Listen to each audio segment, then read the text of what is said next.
बहुत स्वागत है आपका उस शो में जिसका नाम है प्राइम एट 4। और आज प्राइम एट 4 में क्या क्या है खास वो पहले मैं आपको बता देता हूं। प्राइम एट 4 में आज हम आपको दिखाएंगे कोलकाता के आरजी कर मेडिकल कॉलेज में आधी रात को किसने मचाया तांडव। ये खबर होगी। खबर ये भी कि देश की तरक्की का मोड क्या है, सेकुलर सिविल कोड, ये भी आज हम आपको बताने वाले हैं। और इस सेकुलर सिविल कोड का जिक्र आज पीएम मोदी ने लाल किले की प्राचीर से भी किया। स्वतंत्रता दिवस पर आजादी के रंग तिरंगे के संग देश भर में जश्न आजादी कैसे मनाई गई, ये भी आज प्राइम एट 4 में आप देखेंगे। और हिमाचल प्रदेश में कुदरत का प्रहार, बीच सड़क पर कैसे मचा हाहाकार, ये भी आज प्राइम एट 4 का। हिंसा मामले में एक्शन में है पुलिस और अब तक 9 आरोपियों को गिरफ्तार कर लिया गया है। हिंसा करने वालों की जानकारी जैसा मैंने आपको बताया देने की अपील भी की गई है। हिंसा में कोलकाता पुलिस के 15 जवान जख्मी हुए थे।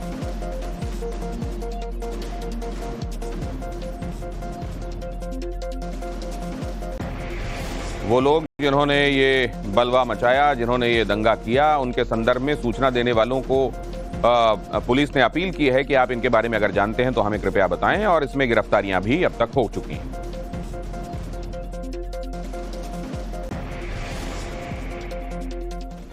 कोलकाता के अस्पताल के बेहद डरावने वीडियो भी सामने आ रहे हैं। वीडियो में अस्पताल के डॉक्टर्स डरे हुए दिखाई दे रहे हैं। डॉक्टर्स ने भागकर अपनी जान बचाई है। हजारों की भीड़ ने डॉक्टर्स पर हमला किया था। महिला डॉक्टर्स ने भागकर इस भीड़ से अपनी जान बचाई। डॉक्टर्स ने कोलकाता में सेंट्रल फोर्सेस की तैनाती की मांग की है। उस समय का वीडियो भी आपके सामने हम रख रहे हैं जब ट्रक में भरकर ये लोग यहां पहुंचे थे और हिंसक भीड़ ने अस्पताल में उत्पात मचाया। यहां पर वही तस्वीरें मैं आपके सामने रख रहा हूं। हम लोग यहाँ के रेजिडेंट्स डॉक्टर हैं। आप यहाँ का कंडीशन देख सकते हैं। हजारों के संख्या में ये मॉब आया है, अटैक भी किया है और इनका मेन टारगेट है कि जो भी एविडेंस है उसको टेम्पर किया जाए।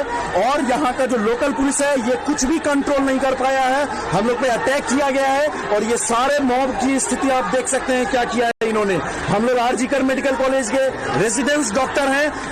इन लोगों ने हम लोग पे अटैक किया। अभी हम लोग छुप के दौड़ के सभी भागे हैं। आप स्थिति देख सकते हैं यहाँ पे। It is completely uncontrollable. We demand central force आए और हमें प्रोटेक्शन दे। और आरजी कर अस्पताल के डॉक्टर का बड़ा खुलासा इस बीच सामने आया है। हिंसक भीड़ ने डॉक्टर्स पर हमला किया। डॉक्टर मुश्ताक ने इस बारे में बताया। भीड़ अस्पताल परिसर में घुसने की कोशिश कर रही थी। भीड़ अचानक आई और तोड़फोड़ करने लगी। डॉक्टर मुश्ताक का कहना है कि भीड़ ने बैरिकेड तोड़ा और भीतर आ गई। हमें अपनी जान बचाने के लिए भागना पड़ा। हम लोग का टाइम यहाँ से 11 बजे जाने का था, बट बाहर बहुत बड़ा ग्रुप था लोगों का जो कि प्रोटेस्ट कर रहे थे, जो कि नारे तो ऐसे ही लगा रहे थे, वी वांट जस्टिस। पर सबके कहने के बाद भी और देखा कि वो लोग वहाँ से मूव नहीं कर रहे थे, जा नहीं रहे थे। बहुत सारा मॉब इकट्ठा हो रहा था। 1 घंटा हो गया, 1.5 घंटा हो गया, बहुत देर तक वो लोग बाहर थे और पुलिस एकदम भी कुछ भी उनको अपनी वहाँ से जगह से आगे नहीं बढ़ा पा रही थी। और हम लोग देख पा रहे थे जो भी वो मॉब था, जो भी था, उनका गुस्सा और वो सब, और वो कोशिश कर रहे थे अंदर आने की। एकदम से सडनली जैसे ही ये हुआ, एक एक करके या कुछ करके लोग आए और सब लोगों ने तोड़ फोड़ करके अंदर घुसना स्टार्ट किया। उससे पहले ही हम लोगों ने, जो हम लोग की फीमेल जो पूरी टीम थी और जो पूरी रैली थी, उनको हम लोगों ने दूसरी जगह जाने के लिए बोल दिया था। पर उनके जाने के तुरंत बाद ही यहाँ पे सारे जितना भी ये बैरिकेड लगे ये सब तोड़ के वो लोग अंदर घुस गए और आके हम लोग सच में अपनी जान बचाने के लिए यहाँ से भागे। कोलकाता हिंसा के पीछे की बड़ी साजिश सामने आ सकती है। अस्पताल के सीसीटीवी कैमरे में तोड़फोड़ दिखाई दे रही है। मेडिकल कॉलेज का कैमरा डैमेज किया गया है। बीजेपी ने भी सबूतों से छेड़छाड़ का आरोप लगाया है।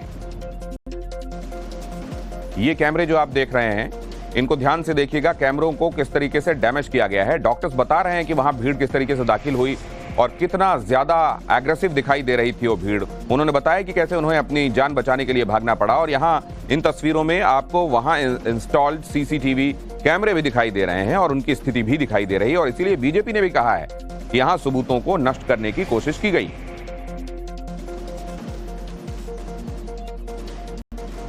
हम लोग यहाँ के डॉक्टर हैं। हम लोग बहुत बुरी तरीके से फंसे हुए हैं।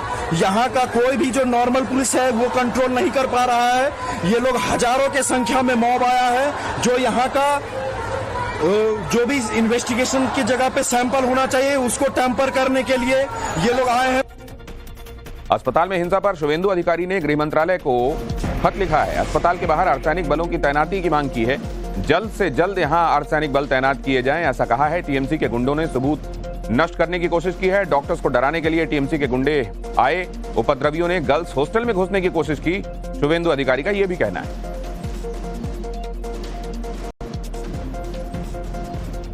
आरजी कर अस्पताल, यहां तोड़फोड़ के खिलाफ नर्सों का प्रदर्शन भी देखने को मिला है। अस्पताल में हिंसा के बाद सदमे में डॉक्टर्स और नर्स दिखाई दिए। हिंसा के बाद नर्सों ने कहा, हम सेंट्रल फोर्सेस चाहते हैं, सेंट्रल फोर्स यहां आए और हमें सिक्योरिटी दे। नर्सेस का कहना है, सिक्योरिटी नहीं मिलने पर हम नाइट ड्यूटी नहीं करेंगे। अगर हमें सुरक्षा नहीं मिलती तो हम रात्रि सेवाएं नहीं देंगे। नर्सेस का ऐसा कहना है। उन्होंने इसे लेकर साइलेंट प्रोटेस्ट भी किया। यहां आपको दिखाई दे रहा है। डिमांड है कि प्रॉपर सिक्योरिटी चाहिए, तभी हम लोग नाइट ड्यूटी में आएंगे या ड्यूटी करेंगे। ठीक है, नहीं वैसा कुछ डिमांड हम लोगों को जो इनसिक्योर फील कर रहा है, इसलिए हमारे सेंट्रल फोर्स डिमांड है। आर्म फोर्स, वेस्ट बंगाल का पुलिस अपदार्थ है, वर्थलेस पुलिस। बहुत ही जरूरत है हम लोग को। हम लोग नाइट नहीं कर पा रहे हैं, कोई ड्यूटी करना मुश्किल हो गया है। हाँ, हम लोग का डिमांड है, अगर वो नहीं होगा तो हम लोग को ड्यूटी करना मुश्किल है। आरजी कर अस्पताल, इस मामले में बड़ी खबर यह है कि कोलकाता पुलिस ने दंगाइयों की तस्वीरें जारी की हैं। ट्वीट करके लिखा है, पुलिस ने 46 दंगाइयों की तस्वीरें जारी की हैं और दंगाइयों के बारे में पुलिस को जानकारी देने के संदर्भ में इसमें कहा गया है। दंगाइयों की तस्वीरों पर पुलिस ने एनसर्कल करके वो चेहरे हाईलाइट भी किए हैं कि ये वो लोग हैं जिन्होंने दंगा फैलाया है। जरा देखिए यहां पर वो तस्वीरें जो कोलकाता पुलिस की तरफ से जारी की हैं और दंगाइयों के संदर्भ में उनके चेहरे एनसर्कल करके उनको दिखाया गया है और इन आरोपियों के बारे में हमें सूचित करें, पुलिस ने ये कहा है आम लोगों से।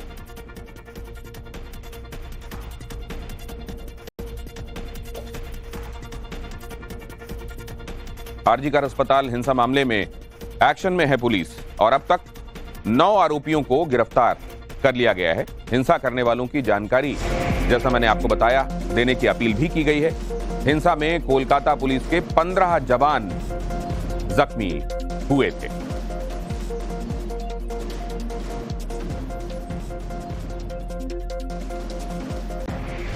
वो लोग जिन्होंने ये बलवा मचाया, जिन्होंने ये दंगा किया, उनके संदर्भ में सूचना देने वालों को पुलिस ने अपील की है कि आप इनके बारे में अगर जानते हैं तो हमें कृपया बताएं और इसमें गिरफ्तारियां भी अब तक हो चुकी हैं। के मामले में ये बड़ी खबर है। आरजी अस्पताल राज्यपाल सीवी आनंद बोस पहुंचे। राज्यपाल ने डॉक्टर्स को इंसाफ का भरोसा दिया है। राज्यपाल सीवी आनंद बोस का बयान ये बंगाल और देश के लिए शर्मनाक है। जो मैंने सुना वो हैरान कर देने वाला है। डॉक्टर न्याय और सुरक्षा चाहते हैं, राज्यपाल ने इस बात को रेखांकित किया।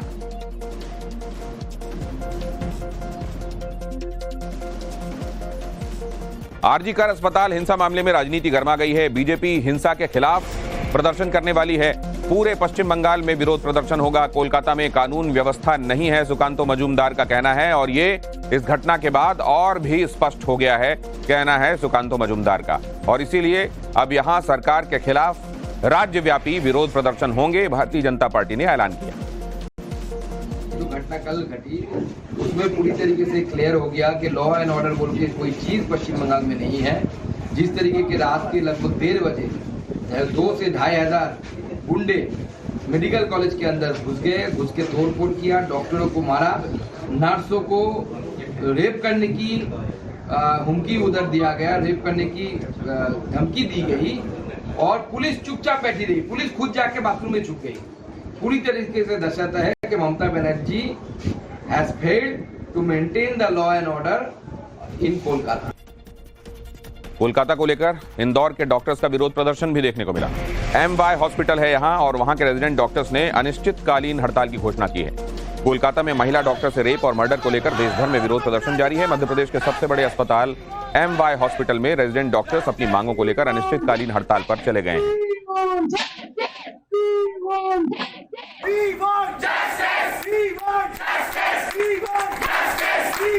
खबर हिमाचल प्रदेश के पालमपुर में जोरदार बारिश के बाद बाढ़ के पानी के तेज बहाव में बह गई सड़क। भारी बारिश से पालमपुर में जबरदस्त नुकसान। यहां पालमपुर की तस्वीरें आपको दिखा रहा हूं और कुछ ही देर में राजस्थान आपको ले चलूंगा, वहां भी दिखाऊंगा क्या हो रहा है। जरा देख लीजिए यहां हिमाचल प्रदेश के पालमपुर में क्या हुआ है। तस्वीरें आपको बहुत स्पष्ट दिखा रही हैं। जोरदार बारिश के बाद सड़क कैसे बह गई और अब आप जानते हैं सड़कों के बहने से देश भर में कनेक्टिविटी किस तरह प्रभावित हुई है, यातायात कितना प्रभावित हुआ है, लगातार हम आपको बता रहे हैं। और यहां अभी देखिए पालमपुर में सड़क का बहना। और अब आपको बताता हूं राजस्थान का बूंदी किस तरीके से वहां बाढ़ और बारिश का कहर देखने को मिला है। लगातार बारिश की वजह से नदियां और नाले उफान पर हैं। नदी में उफनते नाले और उसमें बह गई जीप। स्थानीय लोगों ने पुलिस के जवानों को बचाया, रस्सी के सहारे पुलिस के जवानों को निकाला। भारी बारिश के चलते जैत सागर नाले में उफान की स्थिति बनी हुई है।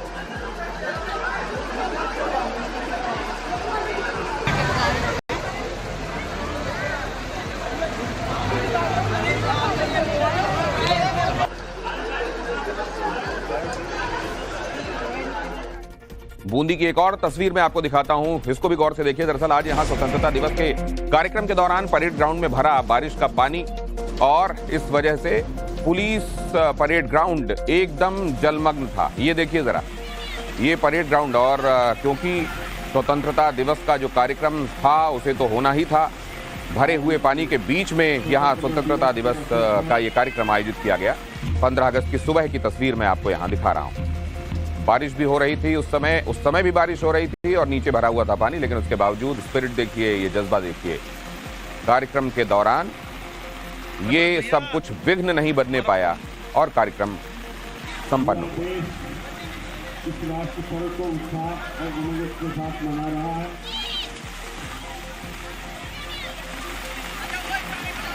और अब आपको जयपुर लेकर चलता हूं। जयपुर में एक बार फिर से सैलाब में डूब गई, सैलाब में पूरी पिंक सिटी डूबी हुई है। यहां 4 फीट से ज्यादा पानी भरा हुआ है। सड़क पर खड़ी गाड़ियां आप देखिए कितनी डूबी हुई हैं। बाइक बह गई, गाड़ियां डूबी हुई हैं। सड़कों पर आए पानी के दरिया के चलते लोग 4 से 5 घंटे तक यहां जाम में फंसे रहे। लोगों को 1 किलोमीटर का सफर तय करने में एक घंटे लग गए। मूसलाधार बारिश के बाद चारों तरफ पानी ही पानी नजर आया। शहर का कोई ऐसा कोना नहीं बचा जहां पानी नहीं भरा हुआ है। चौतरफा पानी और जाम के हालात हो गए। लोग घंटों तक जाम में फंसे रहे।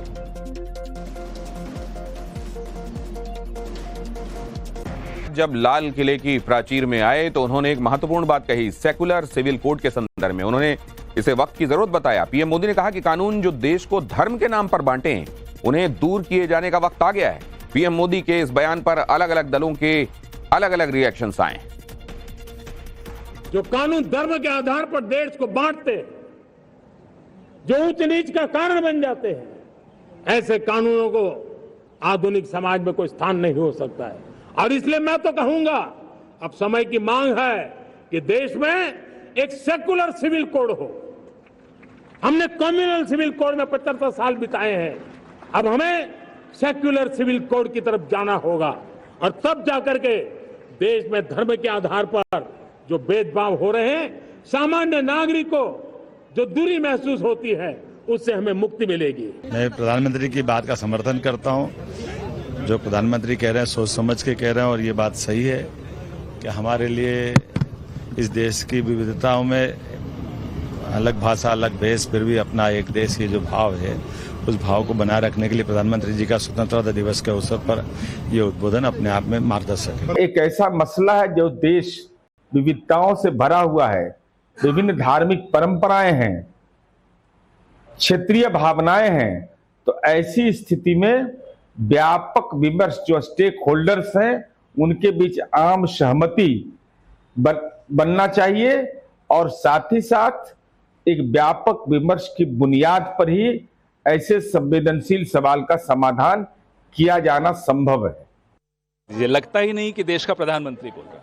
लगता है बीजेपी का एक छोटा मोटा नेता बोल रहा है। ये अच्छी बात नहीं है। प्रधानमंत्री हैं देश के, उनको अपने पद की मर्यादा का ध्यान रखना चाहिए। संविधान की शपथ लेते हैं और बाबा साहब अंबेडकर द्वारा बनाया गया कोड, उसको आप कम्युनल कोड कहते हैं। कोड खाली एक ही है, वो है constitutional civil code. Supreme court ने भी उसके बारे में चर्चा की है, पार्लियामेंट में भी उसके बारे में कई बार चर्चा हुई है और यही बोला गया था सब सहमति से आएगा। जब सहमति से आएगा तो वो कॉन्स्टिट्यूशनल सिविल कोड होगा, और कौन सा कोड होगा? मेरे को नहीं लगता कि ये कोई ऐसा टर्म है। सेकुलर सिविल कोड के संदर्भ में मुस्लिम धर्मगुरु क्या बोले? पीएम के भाषण से मुसलमान संतुष्ट नहीं हैं। मुफ्ती शहाबुद्दीन रिजवी ने कहा, नए कानून के लाने से समाज का ताना बाना बिखरेगा, उनका कहना है। प्रधानमंत्री की इस बात से भारत का मुसलमान मुतमईन संतुष्ट नहीं है। उसकी वजह यह है कि हर समाज, हर कौम के अपनी अपनी अलग अलग रसूमात होती हैं और जिंदगी गुजारने के दिनचर्या के बहुत सारे ऐसे जो है उसूल और ज़ाब्ते होते हैं जो सामान्य नागरिक संहिता में नहीं आ सकते। लाल किले की प्राचीर से प्रधानमंत्री नरेंद्र मोदी ने बांग्लादेश के हालात का भी जिक्र किया। पीएम ने कहा, बांग्लादेश में जो कुछ भी हुआ वो चिंताजनक है। बांग्लादेश में हिंदुओं की सुरक्षा सुनिश्चित हो, ये हम चाहते हैं। उन्होंने कहा, पड़ोसी देश सुख और शांति के मार्ग पर चले। पीएम ने उम्मीद ये भी जाहिर की कि बांग्लादेश में हालात जल्द सामान्य होंगे। 140 करोड़ देशवासियों की चिंता कि वहां हिंदू, वहां के अल्पसंख्यक, उस समुदाय की सुरक्षा सुनिश्चित हो। भारत हमेशा चाहता है कि हमारे पड़ोसी देश सुख और शांति के मार्ग पर चले। शांति के प्रति हमारा कमिटमेंट है, हमारे संस्कार है। हम आने वाले दिनों में बांग्लादेश की विकास यात्रा में हमेशा हमारा शुभचिंतन ही रहेगा, क्योंकि हम मानव जाति की भलाई सोचने वाले लोग हैं। हम मानव जाति के भलाई के संदर्भ में सोचने वाले लोग हैं। लाल किले पर राहुल की सीट को लेकर भी सियासी घमासान देखने को मिला। राहुल 5वीं पंक्ति की 5वीं सीट पर बैठे हुए थे। राहुल की सीट को लेकर कांग्रेस ने सवाल उठाए। मोदी सरकार ने अपनी कुंठा जाहिर की है, कांग्रेस का कहना है। आज स्वतंत्रता दिवस समारोह पर नेता प्रतिपक्ष राहुल गांधी को 5वीं लाइन में बिठाकर नरेंद्र मोदी, आपने अपनी कुंठा तो दिखा दी, लेकिन इससे राहुल गांधी को कोई फर्क नहीं पड़ता है। कोई फर्क नहीं पड़ता है कि वो 5वीं रो में बैठे या 50वीं रो में बैठे, वो जननायक है और उसी शिद्दत से लोगों के मुद्दे उठाएंगे जैसे वो उठा रहे हैं। लेकिन ये दिखाता है कि आप और आपकी सरकार के मन में लोकतंत्र के लिए, लोकतांत्रिक परंपराओं के लिए, नेता प्रतिपक्ष के लिए तनिक भी इज्जत नहीं है। क्योंकि सच ये है कि नेता प्रतिपक्ष की रैंक कैबिनेट मंत्री की होती है। पहली रो में सारे कैबिनेट मंत्री बैठे हुए थे, लेकिन नेता प्रतिपक्ष राहुल गांधी को ही 5वीं रो में नहीं बिठाया गया। खड़गे जी के लिए भी सीट जो थी वो 5वीं रो में ही थी। और अग्निवीर को लेकर अखिलेश का केंद्र पर निशाना, वो भी आ गया सामने आज। अग्निवीर व्यवस्था देश की सुरक्षा से खिलवाड़ है, कहा अखिलेश ने। पैसे बचाने के लिए अग्निवीर योजना लाई गई, जो कि दुर्भाग्यपूर्ण है। हम सत्ता में आए तो अग्निवीर समाप्त कर देंगे, अखिलेश ने कहा।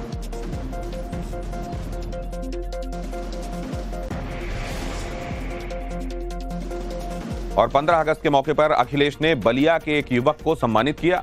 अखिलेश यादव के मुताबिक ये युवक अग्निवीर का फिजिकल और मेडिकल पास कर चुका है। इसी युवक का उदाहरण देते हुए अखिलेश ने केंद्र सरकार पर तीखा हमला बोला।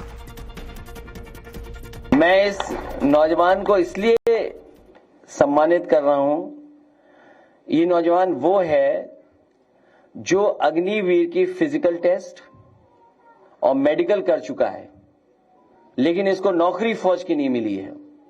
मैं इस नौजवान के सहारे कि 15 अगस्त के दिन समाजवादी पार्टी इस बात को कहती है, दोहराती है कि जब कभी हम लोग सत्ता में आएंगे, अग्निवीर व्यवस्था हमेशा हमेशा के लिए खत्म की जाएगी। तो यहां आपने देखा अग्निवीर योजना पर यह सियासत, और उसके लिए क्या वक्त चुना गया, क्या तरीका चुना गया। अखिलेश राजनीति के धुरंधर खिलाड़ी हैं। जिस मंच से अखिलेश ने अग्निवीर को लेकर केंद्र पर तीर चलाए, उसी मंच पर जब नागिन डांस हुआ तो अखिलेश ने कैसे इसका लुत्फ लिया, ये भी आपको देखना चाहिए।